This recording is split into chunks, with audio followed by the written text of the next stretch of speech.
Hello বন্ধুরা, সবাই কেমন আছো? আমি এসে গেছি আমার নতুন ইউটিউব চ্যানেল নিয়ে। আর চ্যানেলটার নাম হচ্ছে, এখনো অবধি তো নিজের চ্যানেলের নামই ঠিক করিসনি। হ্যাঁ গাইস, আসলে না আমাকে অনেকে বলেছে যে I am the gossip queen. আমি খুব সমালোচনা করতে মানুষকে নিয়ে ভালোবাসি, কিন্তু আনফরচুনেটলি তারা না কেউ সেটা প্রুভ করতে পারেনি। তাই আমি ভাবলাম আমি চলে আসি আমার চ্যানেলে সেটা প্রুভ করতে। তাদেরও বেশ ভালো লাগবে, তারাও একটা প্ল্যাটফর্ম পাবে আমাকে গিয়ে গালাগালি করার জন্য। সো আমি চলে এলাম। অবভিয়াসলি আমার কিন্তু চ্যানেলের most recent topic, not recent, পুরো চ্যানেলটাই সেটার উপর কিন্তু আমার বেস করে তৈরি হচ্ছে। সেটা হচ্ছে চাটপাটা স্পাইসি রোস্টিং ভিডিওস। আর ভিডিওসটা কি? অবভিয়াসলি সমালোচনা হচ্ছে কোনো না কোনো মানুষের সম্বন্ধে, এই সমাজ সম্পর্কে, এই শিক্ষা ব্যবস্থা, সবকিছু, দুর্নীতি, এভরিথিং সম্পর্কে কিন্তু আমার এই চ্যানেলটা। আর অবভিয়াসলি গাইস, আমি যদি কোনো ভিডিও ক্লিপ পাই, এখনকার সমাজটা আমার তো খুব একটা, মানে এই জেনারেশনটাকে আমার খুব একটা ভালো লাগে না। যাই হোক, আমি সবাইকে খারাপ বলছি না।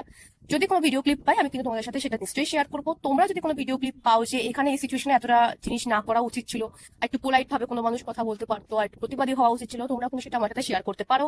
অবভিয়াসলি। আর অবভিয়াসলি আমার কমেন্ট বক্স সবার জন্য খোলা আছে, কারণ আমি জানি উচিত কথা বলবো। তো অবভিয়াসলি গালি বেশি খাবো, তো গালি দেওয়ার জন্য কমেন্ট বক্স ওপেন আছে ভাই, তোমরা সবাই আসো, গালি দাও, কোনো অসুবিধা নেই। যদি কারো ভালো লাগে তারা ভালো বলতে পারো, পুরোটাই ওপেন করে দিলাম। যার যা রাগ আছে ভাই পুষিয়ে নাও আমার উপর, কোনো অসুবিধা নেই। কিন্তু হ্যাঁ, আমার সেটা তোমাদেরকে বলার আছে যে একটা জিনিস একটু ছোট করে শেয়ার করি। এখনকার দিনে সমাজটা না খুব, মানে কি বলবো, কম্পিটিশন এসব তো আছে, কিন্তু না ব্যাপারটা হচ্ছে মানুষ মানুষকে একটু রেসপেক্ট দেন, একটু কারোর উপর কারো মায়া দয়া এসবগুলো আমি একটুও দেখতে পাই না। এখন কথায় কথায় একটা, মানে ছোট মানুষও যদি তার থেকে কোনো গরিব বা কারোর সাথে কিছু একটা হলো, কথা কাটাকাটি হোয়াট এভার, সে হট করে মুখের উপর তাকে একটা থ্রেট দিয়ে দেয়, আমি তোকে দেখে নেবো, তোর লাইফ বরবাদ করে দেবো, তোর চাকরি করা বন্ধ করে দেবো। মানে ক্ষতি করার, মানে এই ব্যাপারটা না মানুষ খুব পাচ্ছে আজকাল, মানে খুব এটা সহজ হয়ে গেছে।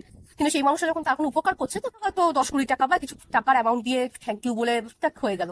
তখন কিন্তু সে বলতে পারে না যে আমি তোমাকে কোথা থেকে কোথায় উঠিয়ে দেবো, তোমাকে আমি এই কোম্পানির মালিক করে দেবো, বলতে পারে না।